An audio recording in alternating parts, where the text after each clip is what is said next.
मजलूमियत खुल जाएगी, वो तो पता चल जाएगी। अच्छा, आज पहले ज़रा हम जो आज का केस है, जो ये इन्होंने नैब के कवानीन को तब्दील किया, उसकी समाअत हुई आज। मंसूर अली शाह साहब ने फिर ये कहा कि वो चाहते हैं कि प्रैक्टिस एंड प्रोसीजर एक्ट का पहले फ़ैसला हो जाए या इसको फुल कोर्ट सुने, लेकिन उन्होंने अपने आप को रिक्यूज़ अभी तक नहीं किया, वो सुन रहे हैं। आज भी उन्होंने ये कहा कि this controversy concludes now, Makhdoom साहब को मुखातिब करके, कि मेरी वही पोजीशन है और मैं उसी पर स्ट्रेस करता हूँ। आपको क्या लगता है कल जब समाअत होगी तो शाह साहब बैठेंगे या रिक्यूज़ करेंगे? क्योंकि देखिए 4-5 महीने मुसलसल वो केस को सुनते रहे। समीर साहब 48 समातें हो चुकी हैं। 48 समातों में से पिछली 2 समातों में वो रिक्यूज़ल की बात कर रहे हैं। रिक्यूज़ल का इन दैट सेंस डायरेक्टली नहीं कह रहे, लेकिन वो ये कह रहे हैं कि पहले रिजर्वेशन शो हाँ, या उसको डिसाइड करें या फिर फुल कोर्ट बनाएं। तो चीफ जस्टिस ने आज ये तो बता दिया बड़ा खुल के, उन्होंने कहा कि जी क्यों हमने अभी तक डिसाइड नहीं कर पाए। उसकी रीज़न उन्होंने बताई कि अटॉर्नी जनरल ऑफ पाकिस्तान पहले पेश हुए, उन्होंने 2 ऑर्डर्स पढ़ के सुनाए उस केस के 8 मेंबर बेंच के। उन्होंने कहा अटॉर्नी जनरल पेश हुए, उन्होंने कहा जी लॉ में कोई डिफेक्ट्स हैं, कुछ ओवरलैपिंग आ गई है रिव्यू ऑफ जजमेंट एक्ट से, तो लिहाजा पार्लियामेंट इसको रिव्यू करना चाहती है।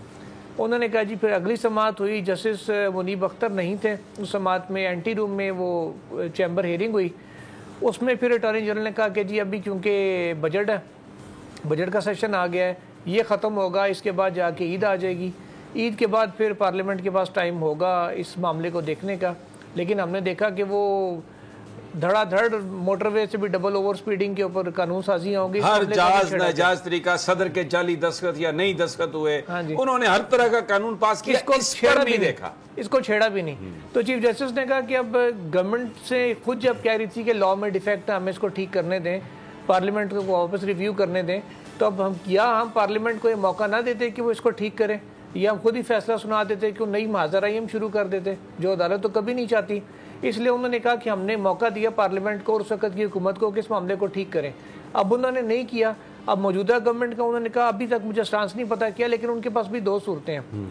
या तो वो ये कहें कि जी अदालत रूटीन का जो अपना काम है जिस अंदाज में कर रही है उस तरह जारी रहे, या फिर वो ये कहें जी सस्पेंडेड लॉ को ऑपरेशनल कर दें अदालत और बाकी सारे काम रोक दें, पहले इसको जो है ना वो देख उसके ऊपर अमल दरामद शुरू कर दें। उन्होंने कहा ये नहीं हो सकता। तो साथ उन्होंने ये भी कहा चीफ जस्टिस ऑफ पाकिस्तान ने कि प्रैक्टिस एंड प्रोसीजर बिल के जरिए अटैक किया गया इंडिपेंडेंस ऑफ जुडिशरी पे। बहुत बड़े स्ट्रॉन्ग सब्सक्राइब करें और बेल दबाएं ताकि कोई खबर रह न जाए।